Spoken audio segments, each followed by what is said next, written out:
Welcome to my channel.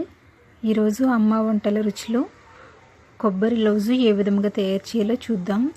తయారు చేయడానికి కావలసిన పదార్థములు: పచ్చి కొబ్బరి తురుము 1 కప్పు, బెల్లం 1 కప్పు, యాలకుల పొడి 1/2 టీ స్పూన్. ముందుగా స్టవ్ ఆన్ చేసుకొని నాన్ స్టిక్ ప్యాన్ పెట్టుకోవాలి. ప్యాన్లో పచ్చి కొబ్బరి తురుము వేసుకొని బెల్లం వేసుకొని మీడియం ఫ్లేమ్లో కలుపుతూ ఉడికించుకోవాలి. బాగా దగ్గరగా అయ్యేంత వరకు లో ఫ్లేమ్ లేదా మీడియం ఫ్లేమ్లో కలుపుతూ ఉడికించుకోవాలి. యాలకుల పొడి వేసుకొని కలుపుకోవాలి.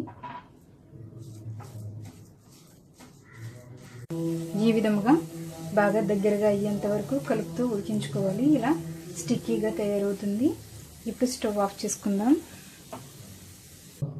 ఇది కొంచెం చల్లారిన తర్వాత ఒక బౌల్లోకి తీసుకుందాం.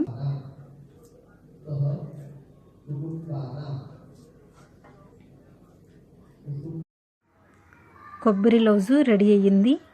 ఈ వీడియో మీకు నచ్చినట్లయితే లైక్ చేయండి, షేర్ చేయండి. మరిన్ని వంటల కోసం సబ్స్క్రైబ్ చేసుకోండి. Thank you for watching.